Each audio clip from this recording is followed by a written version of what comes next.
Miranda, a key thing to remember. This is the this is the culmination of the new wave. I mean, punk had levelled the ground. Punk had kind of burnt off the field, and punk kind of burnt for about 18 months, and all of us kind of involved in that kind of moment were wondering what you then build.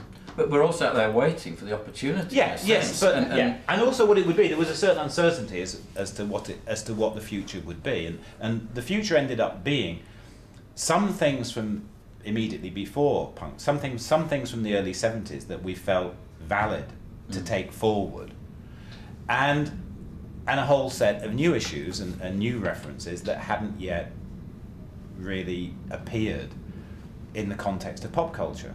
And in 1980 there was a very, very strong feeling that it was a kind of post-revolutionary moment that you had to then build the future in a way. The Hacienda must be built. It was a kind of was a great kind of statement for that moment in time. Well, the one I love was the Hacienda must be paid for, which was the statement I adored. Can you remember the first time that you actually went into the club when it was finished, and what you thought of it? No, I can't remember that because it's quite an odd thing considering that I was relatively sober at the time. Yeah. It was actually, I don't remember that. I remember the opening night. Yeah. No, I don't remember having much to do with it, to be honest. I went very much as a punter, really. Yeah. You know, I didn't even go in the back rooms at that time. Yeah. I just really went as very much a surface thing. You felt quite divorced from it, really. It's like the whole thing. Well, it's like the whole thing had gone along more or less without you. I mean, I remember getting asked twice. The first time I was asked if I wanted to do the club, and it was going to cost us 35,000 between us. 70 grand was the total. Yeah. And the next time I was asked, it was 144. Yeah. It was going to be 72 each or 77 each. And then the next thing I knew was when I was in court with the taxman in 1988 being fined something like £2 million for fraud because we'd lost, we'd misused funds actually to support the Hacienda to the tune of probably about 6 million or something like that.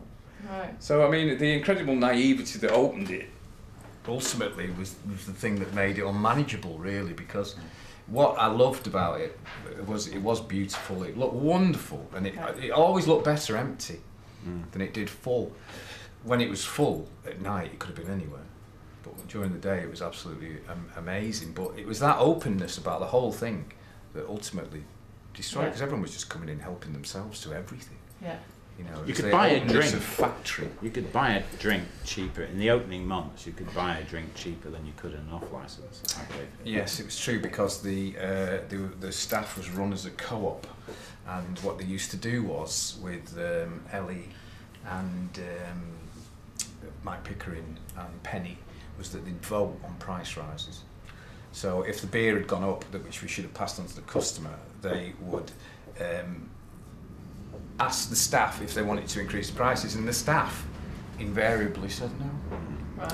So it was the cheapest beer, but I mean it was an interesting concept for that, because ultimately these things make fantastic stories, but somewhere along the line someone, and we never borrowed the money, that was what was interesting. Well, there was a bit of investment. I mean, there's a famous story in the first year of Tony being called into Whitbreads, who were the supplier to the club, and they were fascinated at mysteries within the club's accounts, and they asked Tony in. They said, "Mr. Wilson, we've asked you today because we're fascinated by your accounting methods. It would appear from your books that you don't seem to be appearing to make a profit,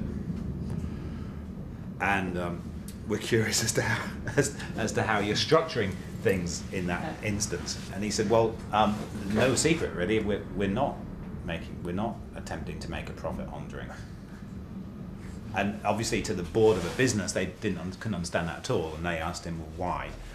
Why would he have instigated a business in the first place if he wasn't attempting to make a profit?"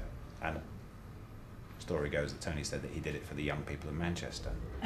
And the young people of Manchester are very grateful. And indeed, and Whitbread's kind of complimented him on his altruism, but pointed out that unless he made a profit, he wouldn't be able to pay back the money that they had invested in the club, and that he ought to forthwith put his bar prices up a little bit.